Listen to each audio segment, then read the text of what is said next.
If you don't like curse words, I recommend that you probably don't watch this video because I am annoyed right now and I'm throwing my own channel rules to the side, right? I have rules that we don't curse on streams or on videos, but for this video, I'm not going to hold myself to that standard. And what's funny is it's YouTube, like we can cuss with probably no repercussions anyway, but I like to keep it family friendly.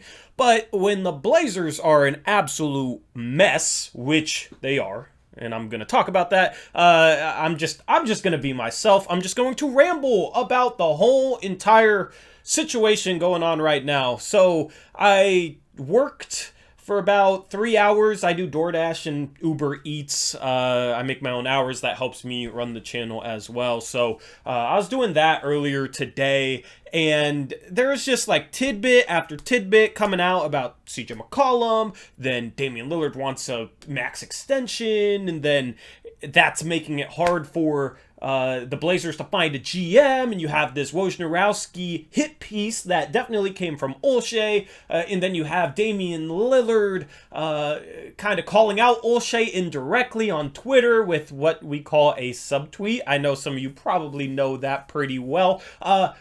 It's a freaking mess, and I haven't really even had time to wrap my head around this. But I have a couple conclusions. We're going to talk about it. So, I don't even know where to start with this, man. But you guys have enjoyed the rambling videos in the past, and this is literally the perfect time to make a ramble video. So that's what this is. Not going to be super organized. I don't even really have time to edit it too much, but I wanted to drop something today with the Blazers being an absolute mess. So, first off, all I gotta say is, fuck Neil Olshey. Fuck Neil Olshey. I've been somebody who's gotten mad at Olshey before, and I think I've asked for him to be fired at times before, but people conveniently forget that somehow I've been labeled as a Neil Olshey apologist or a Neil Olshey fan, and that was simply because I defended him against what I thought was unfair criticism, but now I'm sitting here regretting that because he deserves all the criticism in the world, including unfair criticism. Shoot, criticize him for mankind not being on Mars. I don't care. Like, I don't know. I am somebody that tries to stay unbiased with everything, so even if I'm annoyed at Olshey, if there was criticism of him that I found unfair, I wasn't just going to go along with it. So I tried to be unbiased, and I just speak my mind, and I just speak my thoughts. That's something that I pride myself on. I'm not chasing a certain narrative. I'm not chasing a certain thing. I watch what happens on the basketball court, and I talk about it on post-game shows. And then as far as, Olshey and Stotts and Chauncey Billups and everything, I just speak my mind, and I try to be unbiased and open-minded towards any possibility of any combination of situations, right? So this Olshey hit piece, which is what Wojnarowski's article was. If you haven't read that article, definitely go check it out. I might link it in the description if I remember. But it's the Wojnarowski article is Neil Olshey being a snake. Now, this was an ESPN Plus article, so you have to have an ESPN Plus subscription. But essentially, it starts off just critiquing Damian Lillard. The tone of this article is weird. It's from Wojnarowski. Olshey has always been the main source for Adrian Wojnarowski. There's no confusion about that. But this article starts off saying, once Portland Trailblazers star Damian Lillard stopped threatening to request a trade, everyone understood his inevitable moment of truth. First off, just the tone of that. What? But then it goes on to say Lillard wants a 2-year, $107 million extension in July, which would be tacked on to the end of his current contract running through 2027. Wojnarowski says Lillard and his agent need the next general manager to sell ownership on the idea. As much as anything, this cuts to the core of the Blazers search process. His desire for an extension into his advanced NBA years has turned into a battle for the franchise's future. Now, this part of the article you can see even without an ESPN Plus subscription. You just can't read the whole thing. So this is all public, all right? I'm not going to read off anything that's behind the paywall. I don't want to be shady like that, I guess. But then it goes on to say, in the past year, Lillard and his camp have been thwarted on leverage plays. Jason Kidd is coach, trading CJ McCollum and 4 first-round picks for Ben Simmons. Where do you think that information's coming from? It's obviously coming from Neil Olshey, and if the Blazers had any leverage in Ben Simmons trade talks, Neil Olshey just absolutely screwed them out of that. For a GM to get fired for being a complete asshole, and then to leak this type of stuff right after he gets fired and is essentially trying to screw over the organization. All right? Like, I never thought Neil Olshey was a nice guy or even a good person, right? But I thought he was an okay GM, so I defended some of the criticism for him being a GM, and I didn't really care too much about, okay, he's an asshole in this press conference and he's an asshole to this reporter. Like, I didn't care about that because it comes down to him being a GM, right? But this is some next level shit. Some next level shit. My goodness. This is what people would call a snake. Olshey's a snake. He's an asshole. He wasn't a good enough GM for maybe some of the defenses that I provided for him, right? There was obviously a lot of mistakes he made. I ranted about a couple of them live on stream. He wasn't a good GM. I didn't think he was terrible, though. But the biggest thing was he was scared to take a risk. And I wasn't necessarily for some of the risks that other people wanted him to take, right? I thought there would be a safer play where the Blazers could trade CJ McCollum for somebody with more than 1 year of team control, and that would prevent itself at some point, so I wasn't, for taking as big of a risk. But now that we sit here with the Blazers in the position that they are right now, and I would love for that risk to present itself. I would love to be able to take a risk on a guy with even 1 year left on his contract just to try something. And it's not necessarily a disbelief in the roster. It's just at some point the Blazers probably have to make a splash. At some point you got to trade CJ McCollum. I think they're capable defensively, but I question whether some players are able to consistently commit to the defensive end or buy in on the defensive end. Now, I will say I've been a little bit harder on CJ McCollum than I probably should have been. I forgot he has a kid on the way, being born in January, maybe a little bit before that. So his lack of focus is maybe excusable due to that, and that's definitely understandable. And there was a whole CJ McCollum article dropped by Jason Quick where CJ McCollum says, "I'm a fucking human being," and kind of goes into it and made me feel pretty bad for CJ and kind of bad about, me and Eric have criticized his lack of effort, lack of focus, and, some of it is excusable with a kid on the way, so I understand that, and he is a human being, and definitely has a lot of the fan base that is harsh towards them, and even then, he still says, yeah, Blazer fans are passionate, I think he understands where it comes from, and, he could hate the fans. I wouldn't blame him if he hated Portland fans because of some of the stuff that's been said about him and his game and all the trade CJ stuff for years. CJ, I wouldn't blame him if he hated Portland fans. So I'm sitting here feeling kind of bad for CJ. I'm sitting here feeling pissed off at Neil Olshey and just upset I even defended him. Because here's the thing. It would have been easier for me on Twitter and on the internet to have just, after Stotts got fired, to just criticize Olshey like crazy, right? I would have gained some headway with people because there's a lot of people out there that will only respect me and only respect Eric if we have the same opinions as them. That's the only way they'll respect it. So, I could have, if I hated on Olshey, some of you might not have agreed with it, and I don't know, maybe you wouldn't have liked watching my content as much, I don't know, but I'm never going to go along with a narrative just to help out the platform, right? I'm just going to speak my mind, and I'm going to stick true to that, even if it might cost me viewers, right?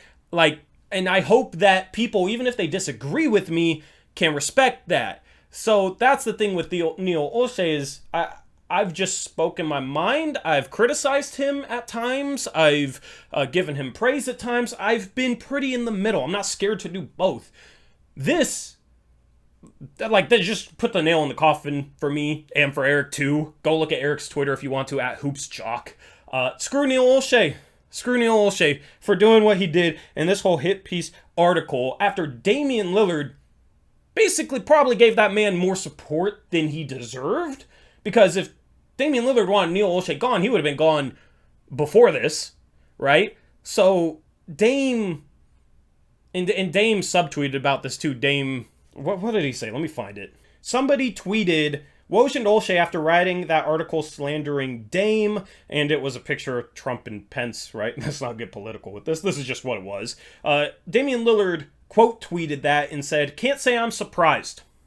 So Neil Olshey basically threw Dame under the bus, acted like a snake, leaking some of Dame's leverage plays, killing any leverage that the Blazers organization might have had, and just it's ridiculous, especially after Damian Lillard supported him for years. Okay, so that's why it pisses me off. That's as low as you can go as a GM leaving the situation. He could have left with a shred, just a shred, right? Because this whole situation kind of showed that Neil Olshey is an asshole. I mean, we didn't need to be shown that, but it just confirmed that to a level that even some of his biggest haters didn't expect. But this final move, because it's probably the last we're going to hear of Neil Olshey, this final move just eliminated that final shred of dignity he had leaving the Portland Trail Blazers front office.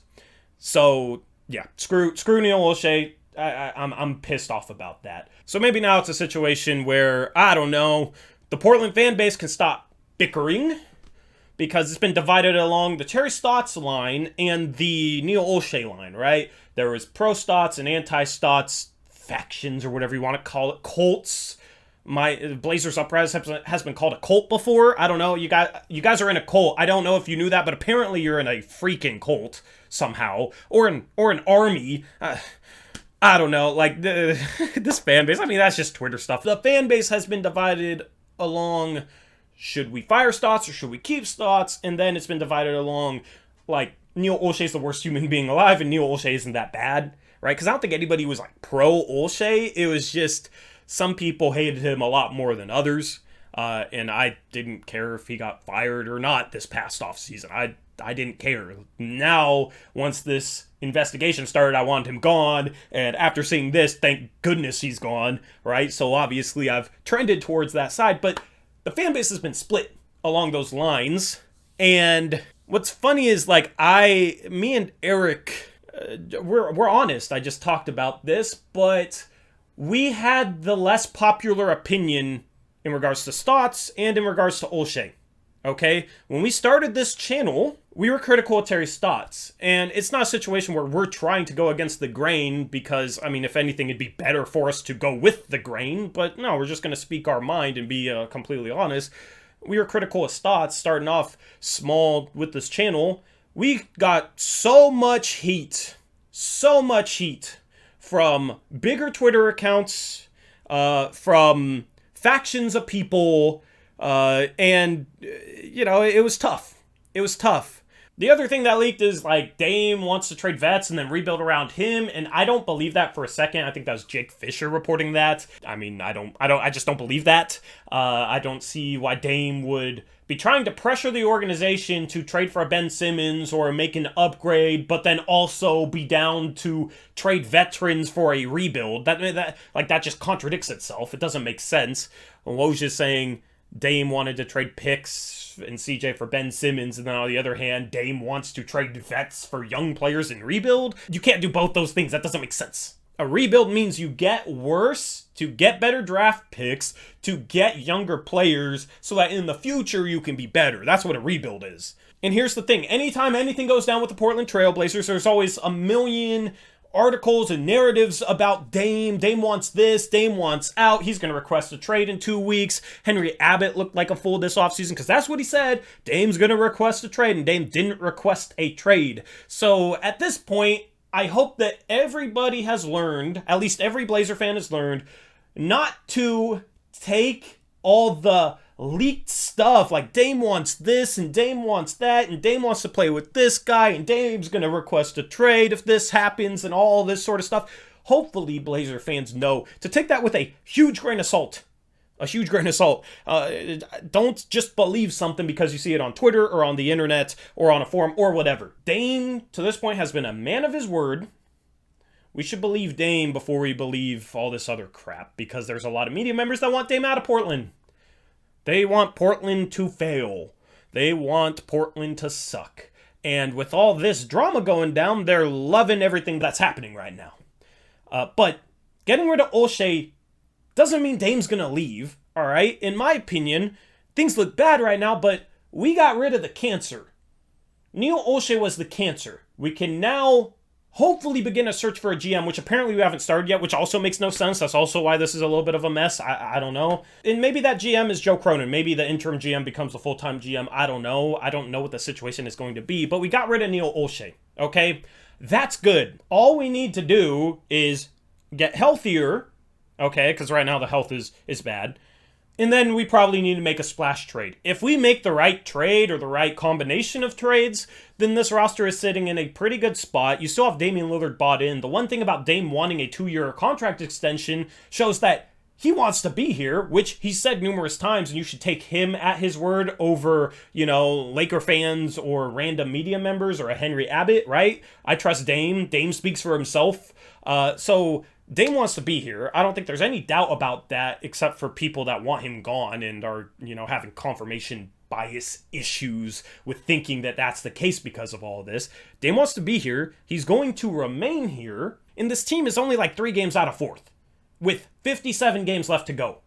So overall, it's not as bad as it seems. So I think at this point, we just have to hope for the splash trade. I think most Blazer fans, if not all of them, want a Pascal Siakam or a Ben Simmons. And I've opened up to Ben Simmons. Eric's opened up to Ben Simmons. I'm down for Ben Simmons at this point. Let's just bring in a great defender and see what it looks like and try and figure out the offense. And hopefully Ben Simmons is hungry and wants to prove everybody wrong and is able to succeed under the mentorship of Lillard. And that's what Dame wants. So, go out and get Ben Simmons if you can. If not, hopefully you can get Pascal Siakam. If not, hopefully there's another trade target that makes some sort of sense. If we don't make a trade, hopefully CJ, once he has his kid, is able to focus defensively, because I think at the start of the season, he was bought in defensively and focused and was actually playing above average defense. And that has waned as we get closer to him having his first kid. So hopefully, if the roster remains the same, we have an easy second half schedule. Hopefully we're able to get into the top 6, and then hopefully we're able to figure something out defensively, right? Some people have completely written off that possibility, but I still think there's a chance that this team can be good enough defensively to maybe make a run in the playoffs if Dame and CJ have good scoring nights, right? That's the thing, is it's not the offense, it's the defense. The defense has to be better. So overall, I'm still optimistic for the future. Right? Things are a complete mess right now, but it's not a situation where Dame seems like he's going to ask out. What's the worst that's going to come from all this mess today? We just have to clean up the mess and move forward and try and get the best roster possible. I think Chauncey's trying to do the right things. He's still learning as a coach, so hopefully he'll continue to improve.